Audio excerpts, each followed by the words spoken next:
Recuerden que tenemos el canal de YouTube. Buenas tardes a todos, bienvenidos y bienvenidas a este cuarto ciclo de charlas virtuales de la Red de Museos de Jesús María. La Red de Museos de Jesús María está integrada por la Estancia Jesuítica de Jesús María, el Museo de la Ciudad Luis Biondi, el Museo del Festival de Domi Folklore y la Torre Céspedes. Y estos cuatro museos que conformamos la Red de Museos de Jesús María, tenemos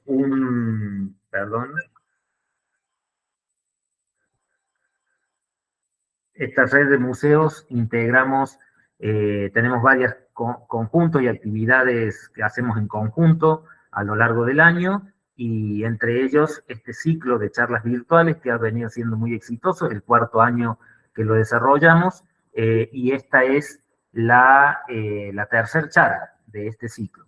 Algunas aclaraciones previas, agradecer en primer lugar a la disertante que nos va a acompañar, a Vanina Escóquera. Ya vamos a poder disfrutar de su charla. Muy gentilmente se ha prestado para ofrecernos todas sus investigaciones relativas al surgimiento de la colección de la Estancia Jesuítica de Jesús María que me toca dirigir. También agradecer especialmente a la Universidad Nacional de La Rioja, que es quien presta el soporte técnico para poder desarrollar estas charlas virtuales, y decirles que en el chat van a encontrar la reglamentación que siempre repetimos al principio, con respecto a la asistencia, etcétera, y todo ello que lo van a poder ver ahora en el chat. Así que Paola, Carmen, Meli, la que está allí desde el Museo de Jesús María, que somos los miembros de esta red que integramos los cuatro museos de la ciudad. Le damos entonces, decime Pao, Carmen, si he dicho todo más o menos. Perfecto, solamente agregaría, Carlos, pedimos por favor que tengan cuidado de tener silenciados los micrófonos, y en el caso que tengan dudas o consultas, esperamos hasta el final, cuando termine la disertante, podemos hacérselas a ella. Así que muchas gracias. Muchas gracias, Pau. Y bueno, vamos a darle la bienvenida a Vanina Escóquera. La doctora Vanina Escóquera es doctora en historia bueno, la verdad que tiene un currículum bien grande, así que le pedí que me lo hiciera lo más corto posible. Vanina Escóquera es licenciada en Artes y doctora en Historia y Teoría de las Artes por la Facultad de Filosofía y Letras de la Universidad de Buenos Aires. Es investigadora asistente del CONICET, con lugar de trabajo en el Centro de Investigación en Arte, Materia y Cultura de la Universidad Nacional de 3 de Febrero. Actualmente se desempeña como docente de grado y posgrado en diversas universidades nacionales, dirige proyectos de investigación, participó en concursos y ha publicado capítulos de libros y diversos artículos en revistas académicas. Su tema de investigación explora los procesos de dispersión del patrimonio artístico y religioso ignaciano tras la expulsión de la Compañía de Jesús en el territorio rioplatense, entre 1767 y 1810. Te damos la bienvenida, Vanina, un gusto tenerte y gracias a todos por conectarse. Ya somos 60 asistentes, siempre exitosa este ciclo de charlas que te está dando la bienvenida, Vanina. Bueno, muchas gracias, buenas noches.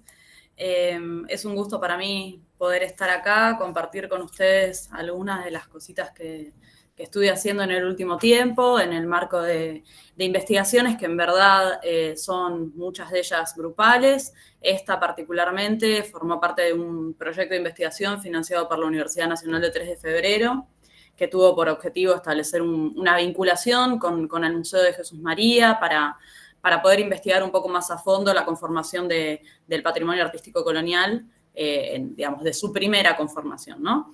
Entonces, un poco de lo que les voy a hablar hoy es justamente de eso, de esas primeras acciones, de esas primeras políticas institucionales que tuvieron por objeto delimitar cuál iba a ser el perfil para conformar ni más ni menos que un museo jesuítico nacional, ¿no? Con todo lo que ese término implica. Voy a empezar a compartirles, así podemos empezar a ver algunas imágenes en relación con esto que estaba pensando y que me gustaría conversar con ustedes. A ver, denme un minutito. Se supone que, a ver... esperen, vamos al principio. Acá se supone que ya deberían estar viendo entero. Estamos ¿sí? viendo la función, sí, proyección, la función presentación, y lo estamos viendo bien. Si querés sacar allá abajo donde dice ocultar. Y Dale. Buenísimo. Ahí está. Recordarle a la gente que también nos olvidamos, Vani, de decirle a la gente que el ciclo de este año es sobre las colecciones de los 4 museos, ¿no? Me había olvidado de eso. Ok. Bueno, entonces justamente con motivo de esa temática, la charla sobre la que yo elegí enfocar mi tema tiene que ver un poco con esto, ¿no? El título que le puse es La conformación de la colección de arte religioso del Museo Jesuítico Nacional, los criterios de selección para la estancia de Jesús María, y en verdad tiene por objeto hacernos, o parte de una pregunta que es... quizás una pregunta que no nos hacemos habitualmente, ¿no? Cuando vamos a un museo, simplemente vamos y miramos o leemos lo que nos cuentan.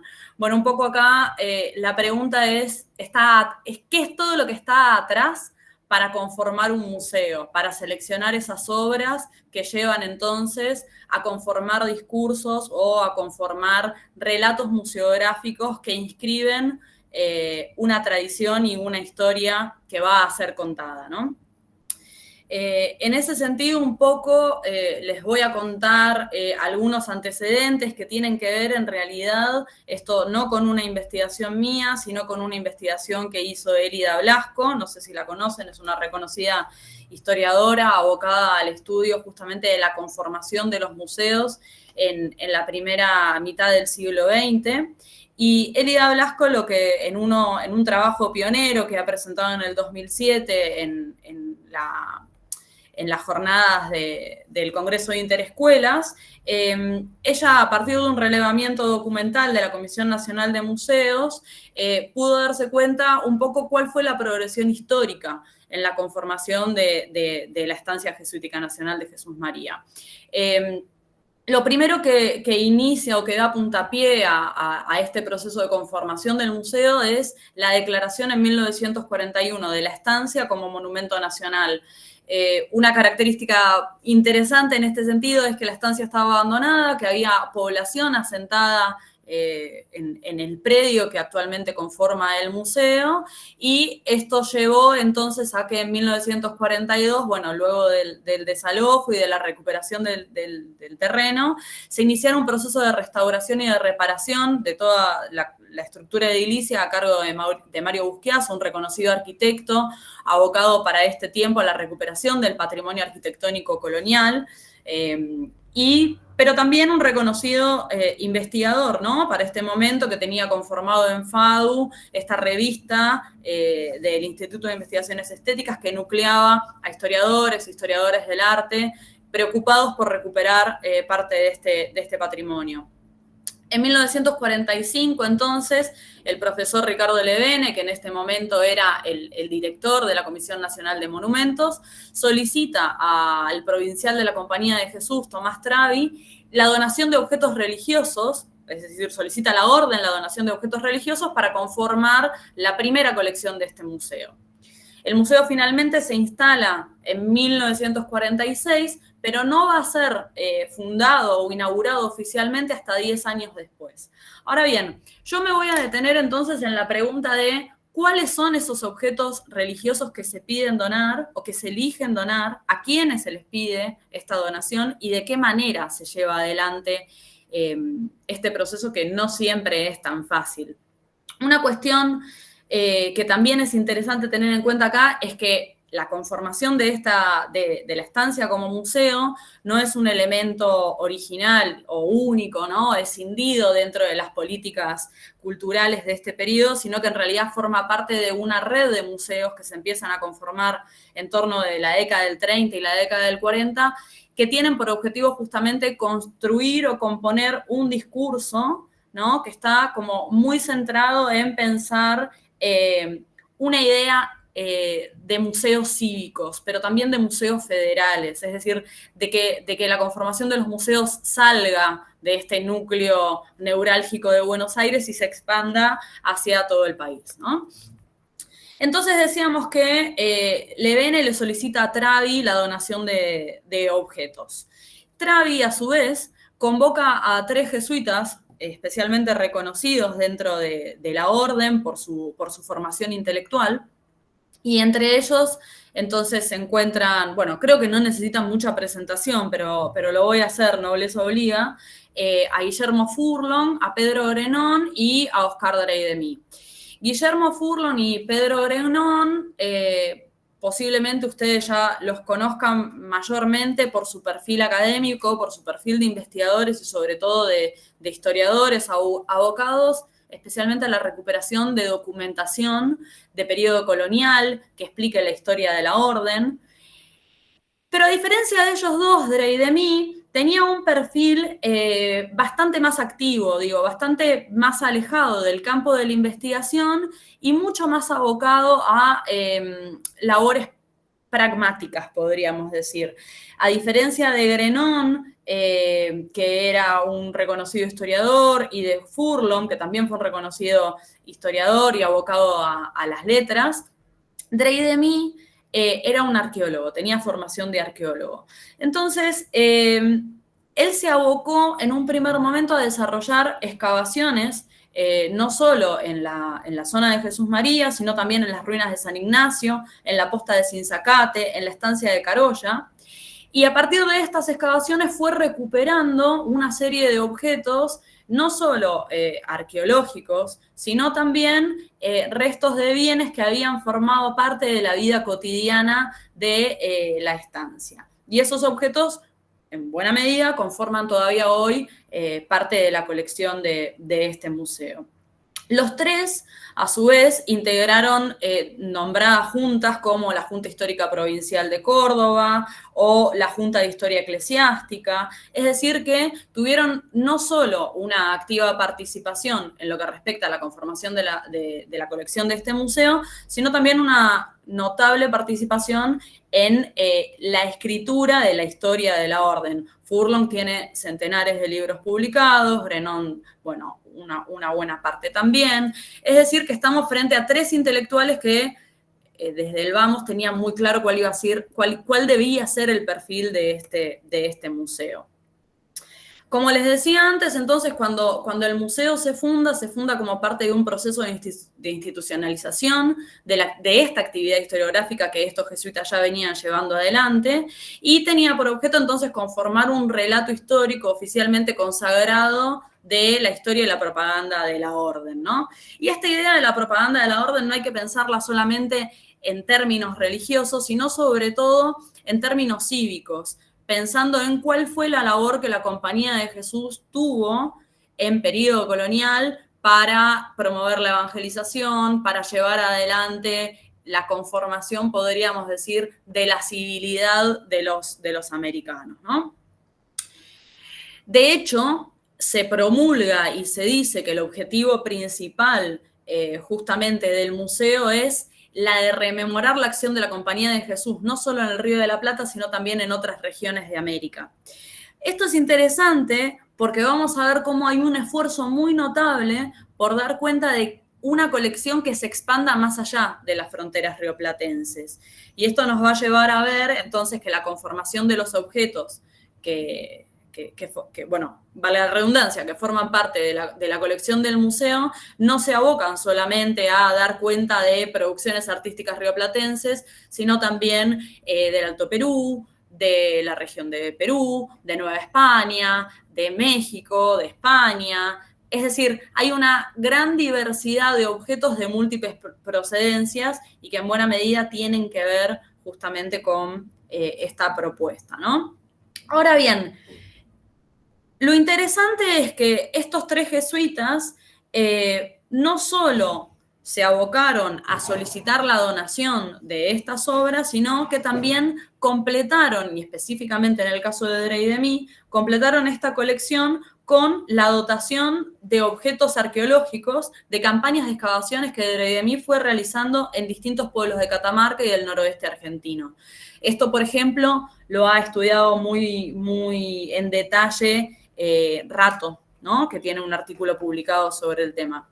Esta tarjeta postal que tienen acá y que seguramente ya deben estar leyendo, tiene que ver con una de las tantas fuentes documentales que se encuentran todavía entre los inventarios del museo, entre los legajos que conforman la primera colección del museo, y donde se puede ver cómo un invitado de la Catedral de Granada señala como un elogio particularmente notable el fervor cultural del director del museo, el fervor cultural de Deridemi, es decir, su profunda dedicación abocada a conformar esta colección, que fue lo que hizo hasta el final de su vida, ¿no? Ahora bien, a mí me gustaría acá hacer un ensayo un poco hipotético y mostrarles un poco la perspectiva desde la cual estoy pensando estas obras sobre las que me gustaría hablar, y que no tiene, esta interpretación de la obra de arte no tiene que ver solamente con una mirada anclada en lo iconográfico, ¿no? Que son los estudios tradicionales que se han hecho de la historia del arte habitualmente. Cuando uno mira una pintura, cuando uno mira una escultura del periodo colonial, habitualmente dice, bueno, es fulano de tal, relata el tema tal, tiene tal estilo. A mí lo que me interesa sobre todo es empezar a prestar atención a otras cuestiones que habitualmente fueron opacadas por la historia del arte y que en las últimas décadas, en el marco de una renovación disciplinar, si podemos decirlo de esta manera, ha empezado a atender a distintas aristas que a modo de índices o de huellas nos arrojan otro tipo de información sobre estas obras, y que en lo que respecta a lo que vamos a hablar nosotros acá, tiene que ver un poco justamente con cosas que estos religiosos claramente también advertían de estos objetos y que les fueron útiles entonces para conformar sus discursos. Por un lado, hay una cuestión y que tiene que ver, y que es heredera de una perspectiva de la antropología de la imagen, y que tiene que ver con la biografía del objeto o con la geografía del arte. Esto es interesante en la medida en la que reponer las procedencias de la obra y reponer las distintas instancias de circulación de un objeto va dando cuenta justamente de aquellas trayectorias, de aquellos distintos sentidos que se fueron acumulando a lo largo de su vida, a lo largo de su biografía justamente, y que permiten componer otros sentidos más allá que simplemente la temática que lo que el objeto representa. En este sentido, otra perspectiva o otro lineamiento teórico que le es muy complementario tiene que ver justamente con entender que todos estos objetos que vamos a mirar y estas imágenes que vamos a mirar no solamente conforman un discurso visual, sino que en sí y en su propia presencia fueron objetos con una finalidad, inicialmente, con una finalidad sagrada, ¿no? Es decir, que son objetos que tuvieron la capacidad de interpelar a los fieles y que a través de esa capacidad de interpelar a los fieles promovieron distintas emociones en toda la feligresía, ¿no? En sus distintos estratos, sectores, grupos sociales, como más les guste decirlo.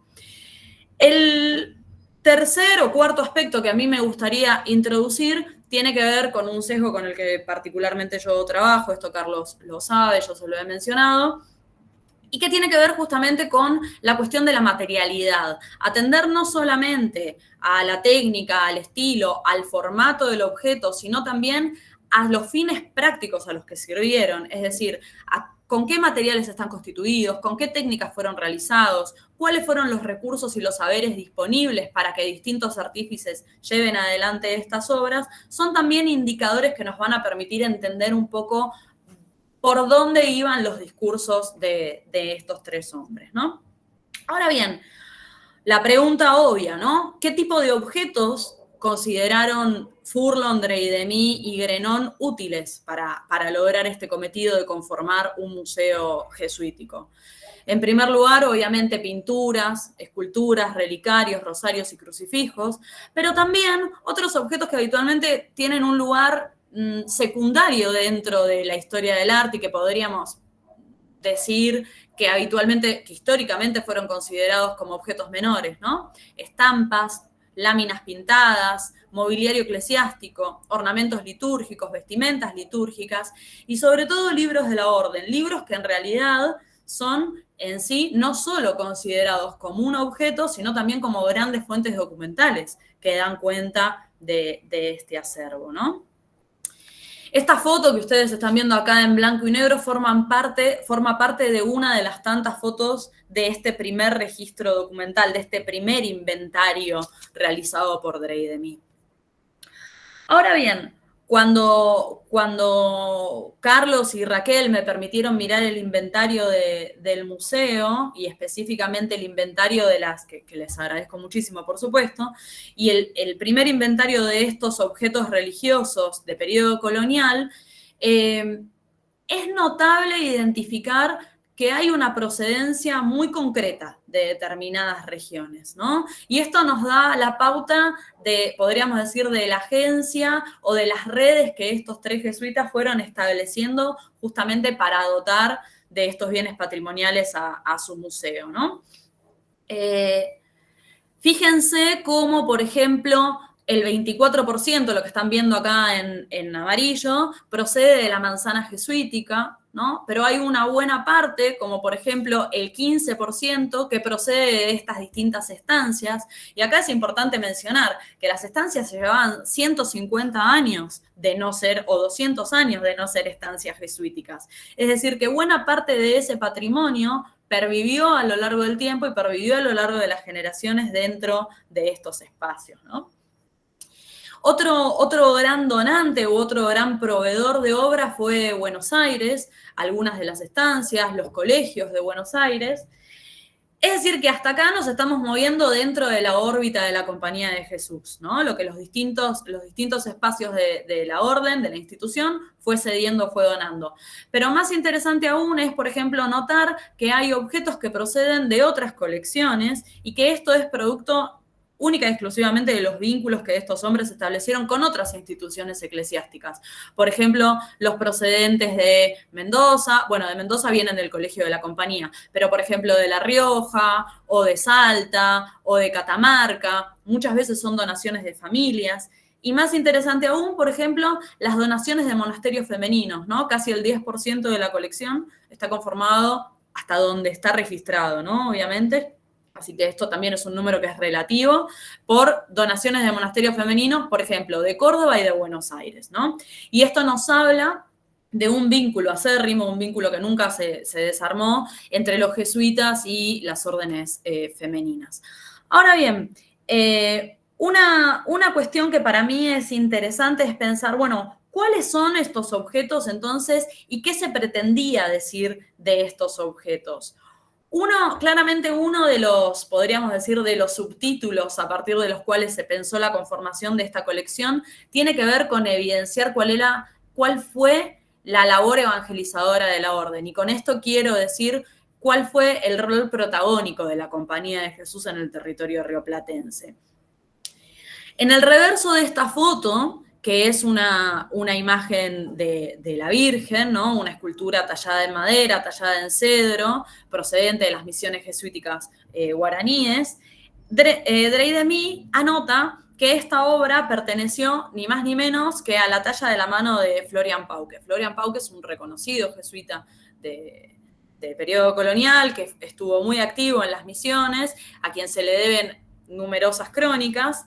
Y lo que menciona además, y más interesante aún, es que esta imagen fue ni más ni menos que la imagen que dio fundación a la reducción de San Javier de Avipones en Santa Fe. Este fue un territorio especialmente difícil para los jesuitas y que tiene que ver con la conformación de las reducciones del Gran Chaco en la segunda mitad del siglo XVIII. Es decir, que está dando la pauta de obras que tuvieron un papel muy activo en la evangelización. Lo mismo sucede con esta otra imagen de San José, que dice proceder de La Rioja, que es la imagen fundadora del pueblo de Chepes, ¿no? De una antigua reducción jesuítica también de esta provincia. Una segunda arista dentro de la propaganda de la orden tiene que ver con evidenciar aquellos objetos asociados a la labor educativa o a la vida universitaria de la Compañía de Jesús. Si hay algo que fue uno de los grandes hitos a destacar de la Compañía de Jesús fue justamente su accionar en el marco del Colegio Máximo, ¿no? Esta escultura que ustedes están viendo acá era una imagen apodada del Doctor, es obviamente una escultura de San Ignacio de Loyola, y que se dice que presidió las cabalgatas y los desfiles en las colaciones solemnes de grado en la antigua Universidad de Córdoba, procedente de la antigua residencia jesuítica. O, por ejemplo, más interesante, esta otra imagen, esta otra pintura, un lienzo claramente cusqueño, ¿no? Que es de Nuestra Señora de la Paz, es una devocación muy fuerte en la zona altoperuana, y que dice: Nuestra Señora de la Paz, que se venera al Colegio de Córdoba en la provincia de Tucumán y en la Compañía de Jesús. Lo interesante de esta imagen no es solamente que consiguió indulgencias por promoción y por pedido de los jesuitas, sino que además, en el marco del proceso de temporalidades, esta imagen procedente del Colegio Máximo fue adquirida por Ambrosio Funes. Ambrosio Funes, para quienes no lo conocen, era el hermano del deán Funes, un reconocido jesuita, que durante el tiempo de la expulsión de la orden y con posterioridad a la expulsión de la orden, tuvo un accionar muy activo para garantizar la pervivencia de esta espiritualidad ignaciana. Y entre algunas correspondencias que mantenía todavía con quien había sido su confesor, jesuita, cuando ya estaba exiliado en Roma, le preguntaba si era correcto o no adquirir y comprar aquellos bienes que habían pertenecido a la orden, casi como quien no quisiera comerciar o sacar rédito económico de aquello que había formado parte de tamaño patrimonio. Sin embargo, obviamente su confesor, como buen jesuita, le contestaba que por supuesto que en sus manos ese patrimonio iba a ser muy bien guardado y que por eso debía conservarlo y adquirir todos los bienes que pudiera. Y así es como esta obra, bueno, llega hasta nosotros, hasta el día de hoy, ¿no? Otro elemento interesante tiene que ver con aquellas obras que atestiguan, por así decirlo, que fueron capaces de atestiguar la manera en la que se desarrolló el culto y la devoción ignaciana. Hay numerosas, obviamente yo estoy haciendo una selección muy, muy escueta de la colección del museo, ¿no? Les estoy mostrando aquellas obras que son especialmente llamativas, como por ejemplo esta imagen, que es un rostro, un busto de San Ignacio de Loyola, que estaba hecho para componer una imagen de vestir de tamaño natural en un altar o en un retablo, pero que lo interesante, y que claramente tiene una procedencia, si no sevillana, limeña, podríamos decir, por la calidad de la talla y la policromía, pero que cuando uno la mira por el reverso, se da cuenta que no tenía solamente por objeto ser una escultura, sino que en verdad era un relicario. Si ustedes se fijan, esto que se extrae de la parte de detrás de la cabeza es una incisión hecha intencionalmente en la madera para resguardar ahí las reliquias más santas, ¿no?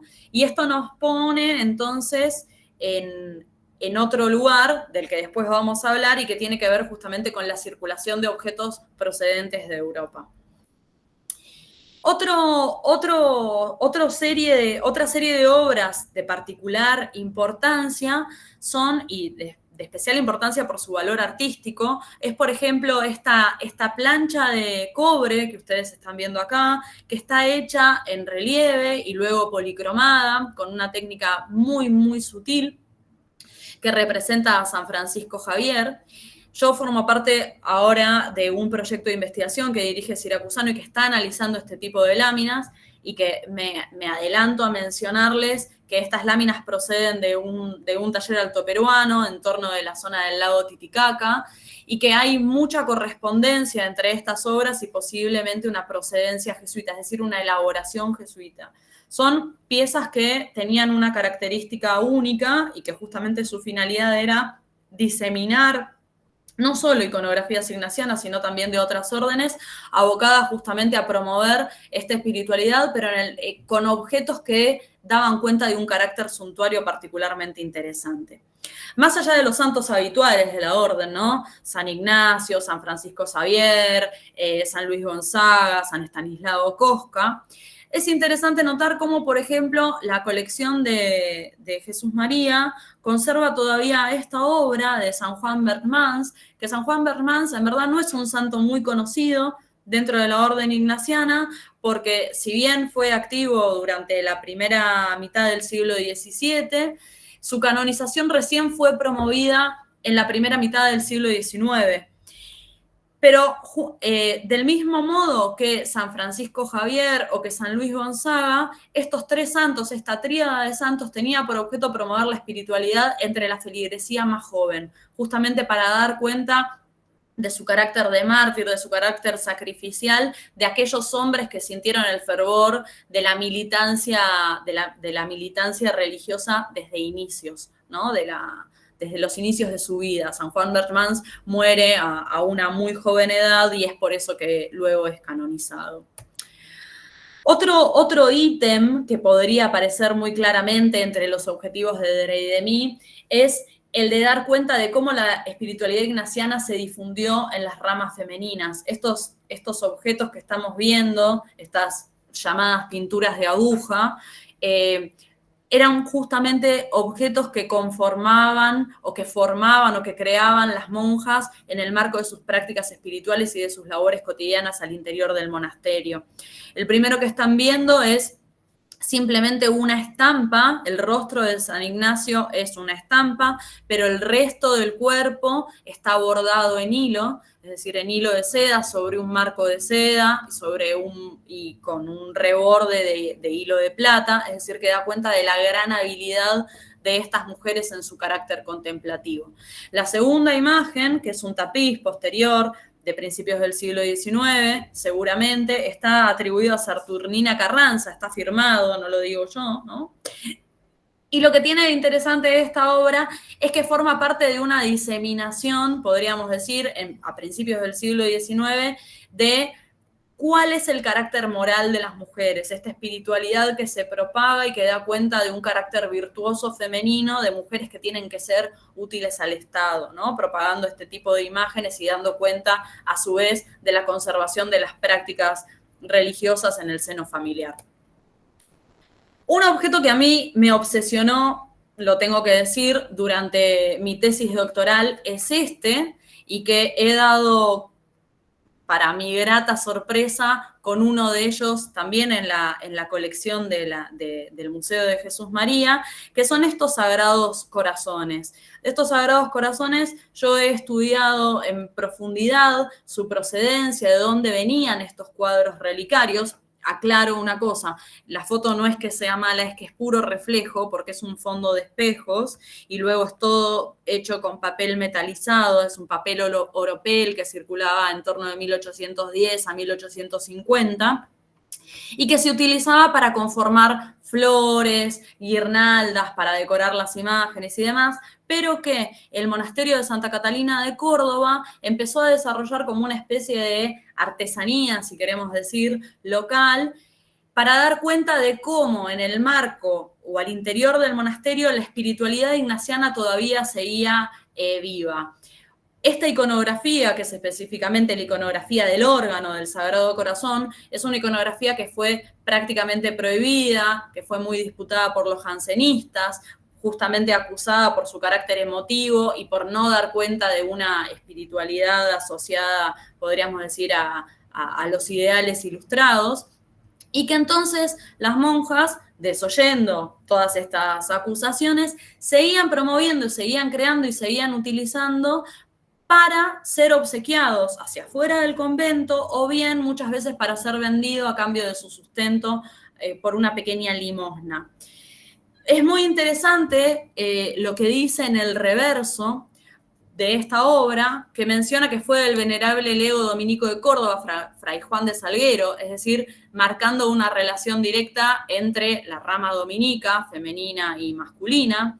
Pero también hay un segundo cuadro, que es igual que el anterior, y que dice entonces, en su reverso, que es una donación de Manuel del Viso, quien había sido gobernador de Córdoba, y aclara: labores de las monjas catalinas de Córdoba, trabajo de la madre priora con reliquia, regalo a su hermana. Esto es muy interesante porque estaríamos ante por lo menos 4 o 5 obras iguales. Una de ellas se encuentra en el Museo Tejeda de la ciudad de Córdoba, otras 2 en una colección privada que tuve oportunidad de ver, más estas otras 2 que están en la colección del museo y que dan cuenta de un patrimonio cordobés especialmente interesante, muy rico para su estudio.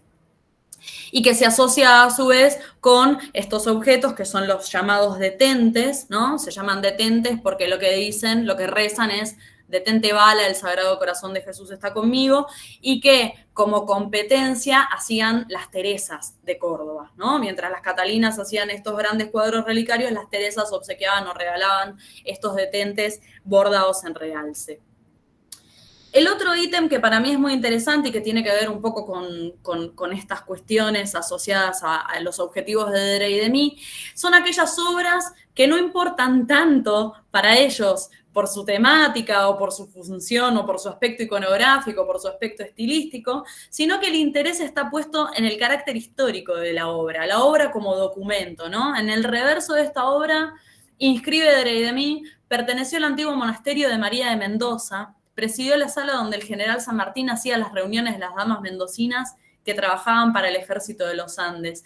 Esto es particularmente interesante porque es muy típico de esta época, de principios del siglo XX, utilizar a las imágenes o utilizar a los objetos o a las obras como testigos materiales de procesos históricos, ¿no? Y acá es muy interesante porque Dre y de mí está cruzando un proceso histórico de origen de la nación, ¿no? Como ni más ni menos que San Martín pensando en el cruce por Mendoza, a través del planchón, para sus campañas libertadoras, pero lo interesante es que formaba parte de una fundación jesuita, es decir, que de algún modo está estableciendo un vínculo entre el origen de la nación y la presencia de la orden como el propulsor de este objetivo. Algo parecido sucede con este rol protagónico dentro de los hitos trascendentales de la historia nacional, con este cuadro, que es un retrato de San Ignacio, un verdadero retrato, que, según dice, fue regalado por Juan Manuel de Rosas en Buenos Aires cuando los jesuitas vuelven a Buenos Aires en 1816. Pero hay un segundo indicador de este carácter testimonial o de este carácter de reliquia de la obra, y que es justamente su condición de deterioro, y que aclara Furlong que las roturas, en realidad, que tiene este cuadro, que tiene este lienzo, fueron ocasionadas por el asalto y el incendio al Colegio del Salvador, que se propulsó en 1875 por sectores detractores de los ignacianos, ¿no? De los jesuitas, es decir, en el marco de todas estas campañas anticlericales, ¿no? Durante la presidencia de Avellaneda. Otro cuadro interesante y notorio en relación con estas guerras antijesuitas, si queremos mencionar, es este retrato del general de la Compañía de Jesús, Visconti, y que era la nota que están viendo es escrita por Furlong, y que era uno de los cuadros que adornaba la sala de la universidad, en la galería de los superiores generales, y que dice: a falta de retrato de los rectores de la universidad, ¿no? Es decir, era tal la pobreza del colegio que a falta de retratos de rectores se ponían los retratos de los generales. Y menciona que este fue uno de los cuadros que fueron desalojados por los rectores asaltantes de la universidad en el marco de 1875, y que entonces, de algún modo, no sabemos cómo, alguien lo preservó hasta que luego vuelve a llegar a las manos del Colegio del Salvador, desde donde procede al Museo de Jesús María. La otra cuestión tiene que ver con un avance un poco más allá, y esto yo se los mencioné, que son estas excavaciones que lleva adelante Dre y de mí. Dentro de estas excavaciones, Dre y de mí encuentra esta escultura en San José de Piquete, en los alrededores de esta ciudad, y entonces promueve la restauración de esta imagen. Hay otro caso, que es el que les mencionaba antes y que ha trabajado en profundidad Rato y Palermo-Zuc, que tiene que ver además con las excavaciones arqueológicas que hace Dre y de mí, no solo en Catamarca y en el noroeste argentino, sino también en todo Córdoba, encontrando urnas santamarianas, vasijas del noroeste argentino, muchas de las cuales se preservan en la colección del Museo Jesuítico Nacional y otras están actualmente en el Colegio de San Miguel, de la Compañía de Jesús acá en Buenos Aires. Ahora bien, quiero dedicar unos últimos minutos para hablar no tanto de la identificación de obras de procedencia local, es decir, de procedencia rioplatense o americana, si queremos, sino para hablar de otras obras que dan cuenta de procedencias transcontinentales, es decir, obras que llegaron al patrimonio ignaciano y que luego arriban a la colección del Museo Jesuítico Nacional, pero que dan cuenta de una procedencia europea u oriental y que están directamente asociadas a los vínculos que los jesuitas establecieron como una orden que se propagó a lo largo y ancho de todo el mundo, ¿no? Un antecedente dentro de la conformación de esta colección de obras que proceden de Europa ya lo ha estudiado mi querido Francisco Montes, que ustedes lo deben conocer, porque hace no muchos años presentó una conferencia en el marco de este museo en el que hace la identificación de un grupo escultórico que procede de Estepa, es decir, de Sevilla, y que identifica que fue producida con estos ángeles lampareros y otras imágenes que no me voy a detener a describir ahora, a mediados del siglo XVIII en un taller sevillano que fue posteriormente adquirido por un coleccionista particular, luego ingresado a la colección del Museo Nacional de Arte Decorativo y desde allí entregado al Museo de Jesús María. Esto tiene que ver un poco con este carácter biográfico de los objetos y estas trayectorias de las que yo les hablaba antes, ¿no?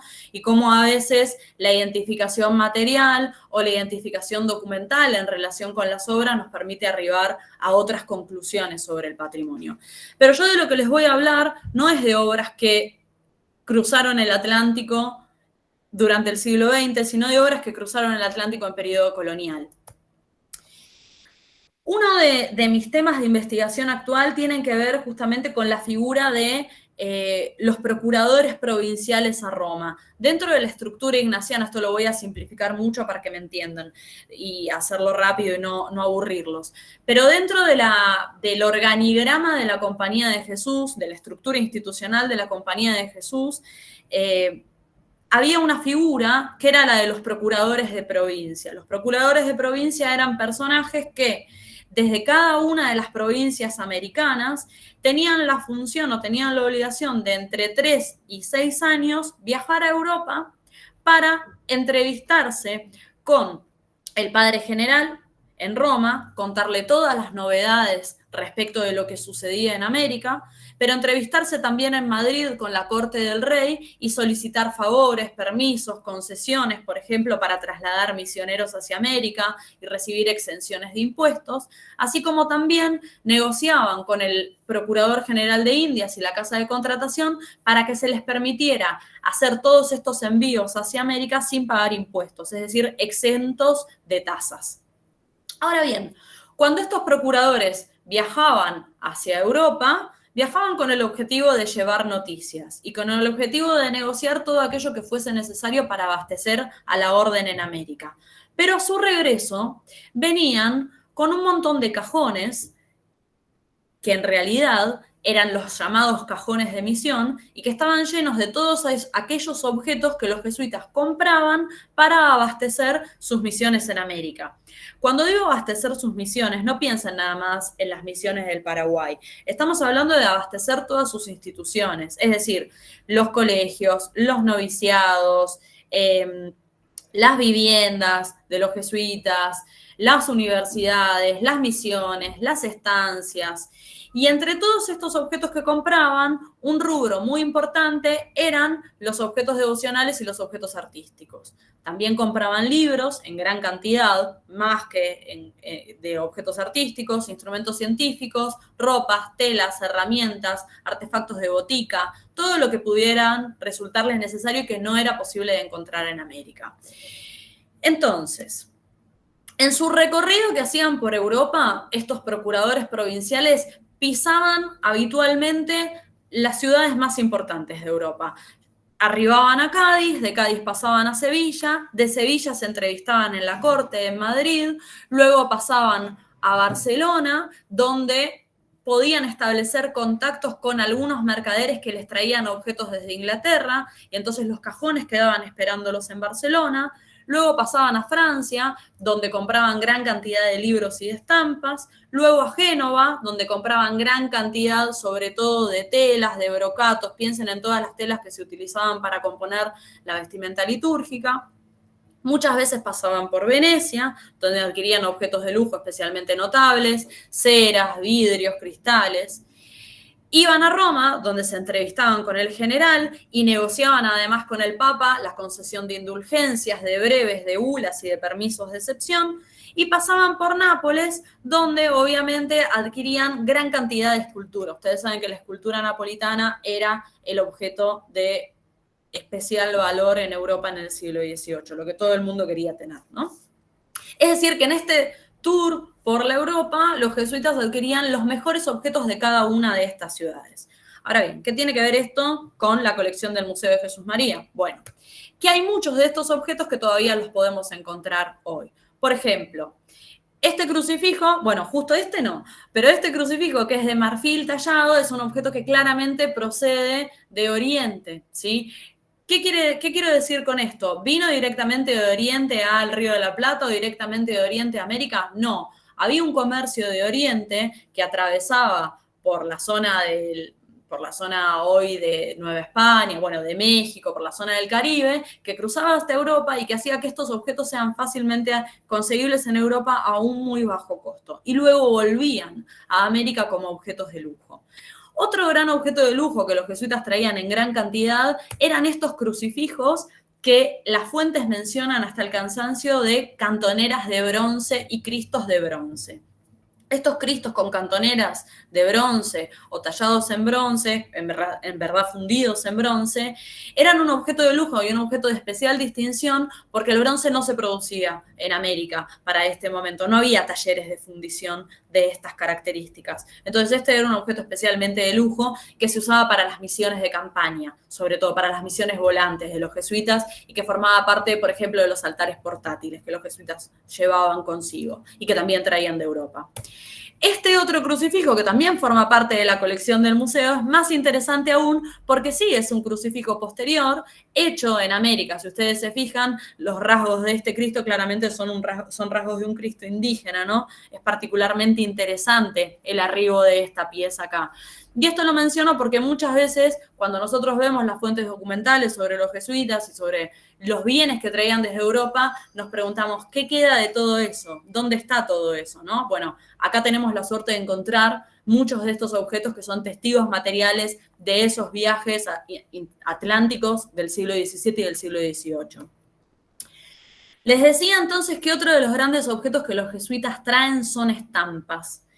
La colección del Museo de Jesús María tiene dos grandes series de prepósitos generales, ¿no? La primera es esta y la segunda es esta, que son series completas donde se retrata en el marco de estos medallones a los distintos prepósitos generales, es decir, a los distintos padres generales de la Compañía de Jesús, y estas láminas se usaban especialmente para alojar espacios universitarios, como por ejemplo las salas de defensas de tesis, las boticas, espacios del noviciado.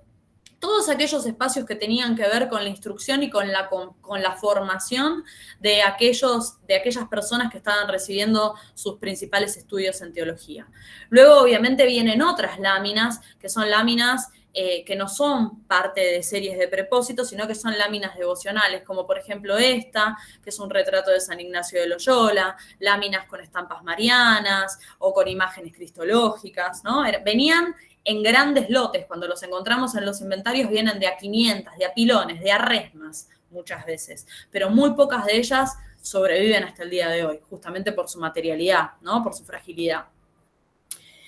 Más interesante y más atractivo aún para mí son, por ejemplo, esta serie de estampas, que son estampas en pequeño formato y que están incisas en estas especies como de relicarios, podríamos decir, y que se utilizaban para ser llevadas cercana al cuerpo. Muchas veces estas láminas o estas estampas estaban tocadas de una escultura, de un original, de un objeto sagrado, entonces se utilizaban a modo de reliquias y tenían poderes o cualidades taumatúrgicas y salvíficas para quienes las usaban, ¿no? O eran auxilio o intercesión a la hora de la muerte.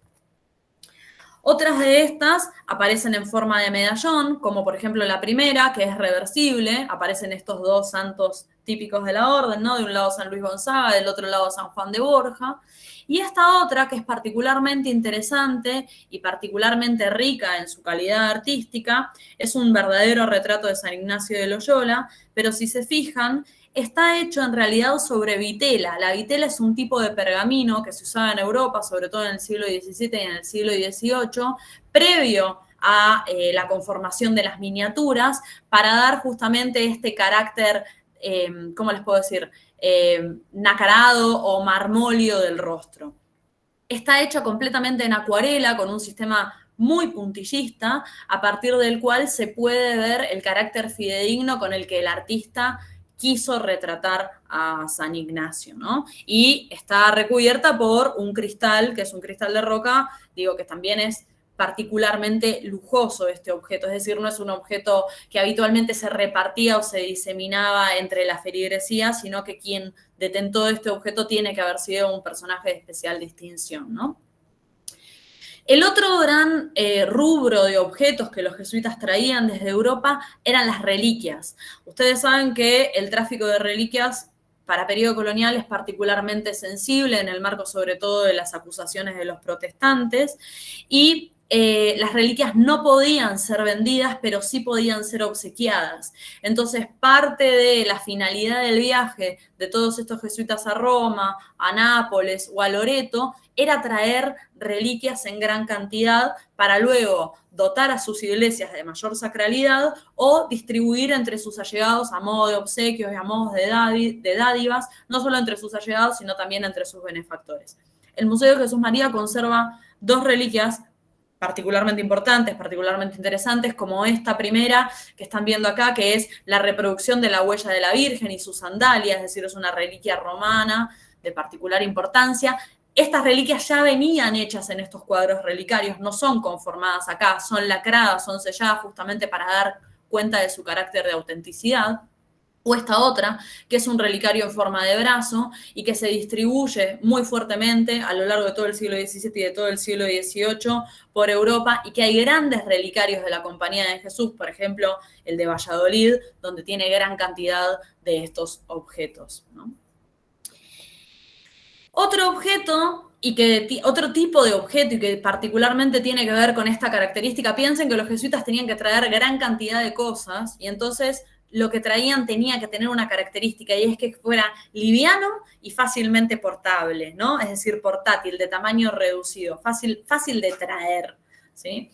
Entonces, uno de los objetos más predilectos que los jesuitas traían eran estas láminas pintadas, ¿sí? Láminas pintadas sobre cobre, muchas veces sobre aleaciones de metal, y que retrataban principalmente a santos de especial devoción ignaciana o a vírgenes. Acá tienen el primero, que tiene esta forma circular, que seguramente estaba utilizado como parte de un medallón con el retrato de San Ignacio de Loyola. Miren qué buena calidad de pintura, ¿no? Este gusto por exaltar el rostro de Cristo, el rostro de San Ignacio iluminado para dar cuenta justamente de su carácter de santo. O esta otra imagen mariana, que tiene una vinculación muy directa con la iconografía italiana, ¿no? Muchas veces estas láminas, la gran particularidad de estas láminas es que en las fuentes documentales se las menciona a las más ricas como de procedencia romana. Y esta lámina, además, si se fijan, no tiene un marco cualquiera, sino que tiene un marco de marfil y ébano, es decir, que es un objeto de especial lujo y ostentación para la época. Bueno, ya con esto voy a empezar a cerrar. Otro de los tipos de objetos especialmente importantes que los jesuitas traían y que tienen que ver con una procedencia sobre todo flamenca o alemana es la pintura sobre vidrio. La pintura sobre vidrio, para quienes no lo saben, es realmente un tipo de pintura que da cuenta de un artificio técnico de gran habilidad porque se pinta invertido, que como yo lo veo, es decir, tengo que empezar a pintar de lo último a lo primero, y además es muy difícil pintar al óleo sobre vidrio porque justamente no hay ninguna capa de adherencia que permita que la pintura se sustente. Es realmente muy difícil que estas piezas perduren. Bueno, en la colección hay por lo menos estas dos. Les traigo una que es de las típicas pinturas de fines del 18, principios del 19, como esta Dolorosa sobre vidrio, pero única en su tipo y muy interesante. Yo nunca había visto una obra así y la verdad que quiero destacarla especialmente porque es la joya de la corona para mí. Es esta imagen de San Francisco Javier, que ustedes me van a decir, Vanina, es un vidrio roto. Pero si se fijan, en verdad, es particularmente interesante por su técnica, porque no es solamente un vidrio pintado, sino que cuando la miramos por reverso, en realidad tiene una técnica triple. Primero, hay una transferencia de un grabado sobre el vidrio, que es todas estas líneas de gofrado que se ven acá, ¿no? Esto es la tinta transferida del grabado sobre el vidrio, es decir, se usa el vidrio como plancha. Luego de utilizar el vidrio como plancha, encima de eso se está aplicando la policromía. Acá pueden ver en el reverso los trazos de la pintura al óleo, ¿no? Y por último, se ve cómo para escribir el nombre de San Francisco Javier se aplica una lámina de oro, una lámina de dorado a la hoja con mucha sutileza y que no levanta además la pintura del óleo. Con esto quiero decir, estamos adelante de una obra que indudablemente fue magistral para su época y que claramente procede de una mano muy especializada, de un taller que podríamos decir muy acotado sobre el que habría que investigar en profundidad y es a lo que pretendo abocarme en el próximo tiempo, porque realmente es una técnica muy peculiar y que da la pauta entonces de la circulación de un universo de objetos que vino de mano de estos jesuitas en el siglo XVII y en el siglo XVIII, que arribaron a América y específicamente al territorio rioplatense para dotar a todos estos espacios institucionales y que una vez que dotaron a todos estos espacios, entonces estos objetos perduraron y pervivieron a lo largo del tiempo, a pesar del proceso de temporalidades, hasta llegar a conformar la colección del Museo Jesuítico Nacional, donde hoy se alberga tan rico patrimonio. Bueno, con esto les agradezco mucho la atención y quedo atenta a todos los comentarios que tengan que hacer. Gracias. A ver cómo dejo de compartir acá.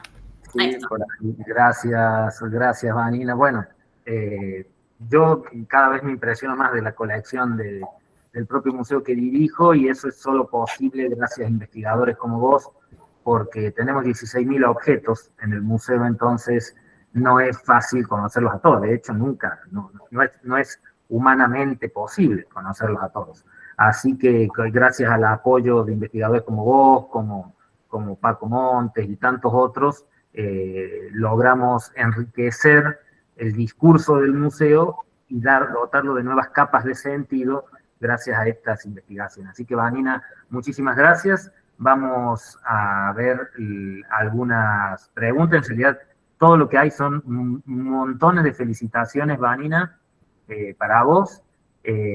Allí está también a las 21 se puso el formulario de asistencia. Yo quería preguntarte, Vanina, vos dijiste que esa cruz de marfil venía de Oriente, pero venía de Oriente a través de México y de ahí va a Europa y de Europa venía acá al Río de la Plata. Bueno, hay una circulación que es muy interesante y que es que en verdad Manila, el galeón de Manila, solamente tenía por ruta permitida ir de Oriente hacia Nueva España, es decir, hacia el Caribe. Ahí el barco bajaba todos los cajones y los cajones se montaban en un nuevo barco, en un nuevo navío que salía desde Nueva España rumbo a Europa, ¿no? Rumbo a Cádiz.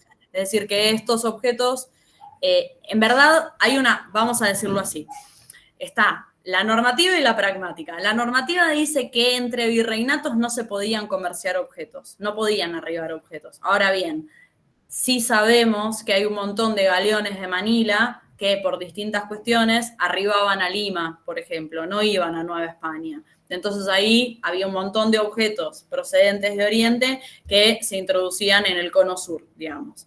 Pero en verdad la ruta oficial era la otra, pase Oriente. Pase de Oriente, Nueva España, a Cádiz. Ahora bien, cuando uno mira a estos procuradores, muchas veces el listado de objetos que traen, es muy habitual encontrar, por ejemplo, que ellos mismos dicen sedas de la China, traemos sedas de la China. Y las están comprando en España, por ejemplo. O traemos cristos de marfil, o rosarios, por ejemplo, de marfil, qué sé yo.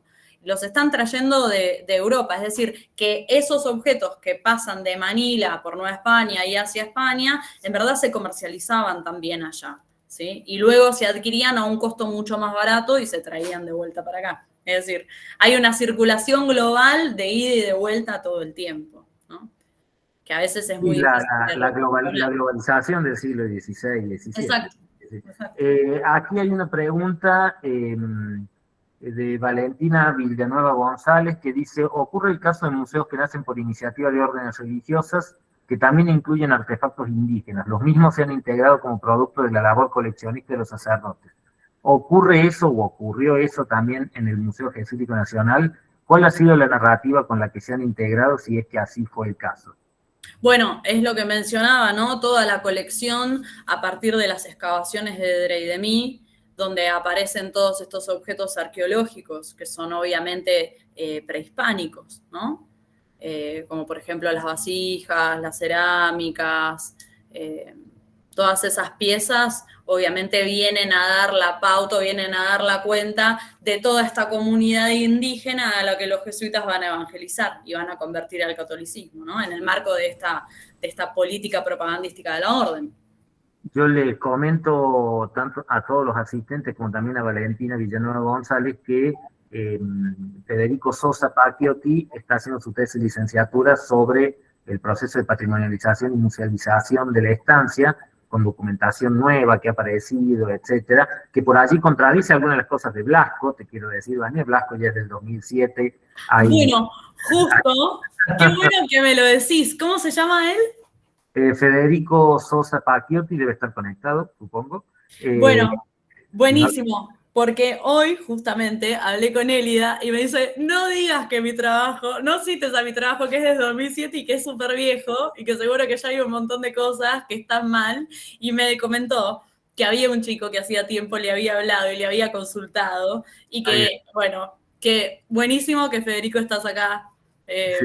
Sí, ahí levantó la mano, vamos, sí, es que ahí le vamos a dar en un ratito también la palabra a Federico. También quería decirte que, quería decirle a Valentina que están los casos del Padre Gómez en La Rioja, Narváez en Catamarca, La Baña en Córdoba, que fueron curas también coleccionistas que hicieron sus museos. La Baña hizo el Museo Politécnico de Córdoba, Narváez el Museo en Catamarca y el Gómez, el Inca Huasi en La Rioja, ¿no? Y coleccionaban específicamente cuestiones indígenas, les gustaba, estaban muy con ese paradigma, diríamos, americanista de aquel entonces.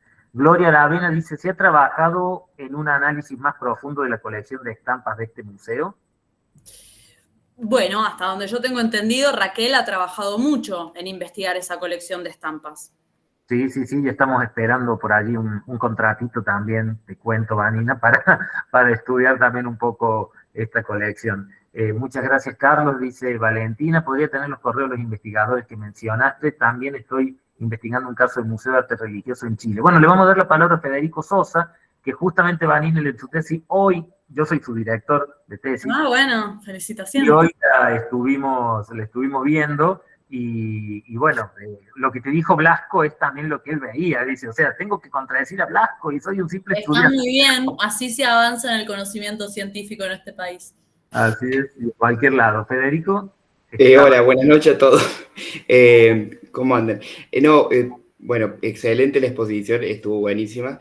Y no, justamente yo escuchaba y yo precisamente el mes pasado le había mandado un mail a Élida, porque habíamos estado trabajando con Cruzella, historiador del museo, con unas fuentes, y bueno, fue necesario enviarle a partir de ese trabajo del 2007, y Élida me mandó justamente eso, me dijo, no, bueno, descarta completamente ese trabajo, y yo fue como, no, bueno, pero es muy necesario ese trabajo, y bueno, era a partir sobre todo de dos cuestiones puntuales, pero bueno, igualmente, bueno, uno se siente ahí un poco en esa cuestión de tener que contradecir trabajos ya muy asentados. Pero bueno, no, pero está muy bien, es parte del conocimiento, bienvenido sea. Acá justamente se trata de eso, yo se los dije desde el principio, se trata de hipótesis preliminares, de búsquedas, uno también como investigador muchas veces avanza sobre fuentes seguras, pero muchas veces también avanza sobre hipótesis que va construyendo y que con el correr del tiempo, bienvenidos sean todos aquellos que quieran rebatirlas, ¿no? Para eso estamos. Bueno, de todas formas, sí, perdón. No, quería, cerrando, felicitar, la exposición estuvo genial, me encanta. Gracias. Saludos a todos. No, perfecto, Fede. Lázaro Gerardo Valdivia Herrero dice, buenas noches a todos, saludos cordiales, muy profunda la investigación desarrollada por la licenciada Inés Cóquera, exhibiendo la disimilitud de obras traídas desde Europa por la orden jesuita. Me gustaría conocer cuáles artefactos científicos formaron parte de ese cúmulo de bienes materiales y a cuál trabajo científico en específico se destinan. Bueno, a ver, yo voy a contestar, esto sí, lo tengo que contestar desde las fuentes, no lo puedo contestar desde los objetos supervivientes, lamentablemente. A ver, hay distintos tipos de objetos científicos que traían. Muchos eran, por ejemplo, asociados a lupas, objetos de medición, objetos astronómicos, artefactos ópticos, por ejemplo, de curiosidad ópticas como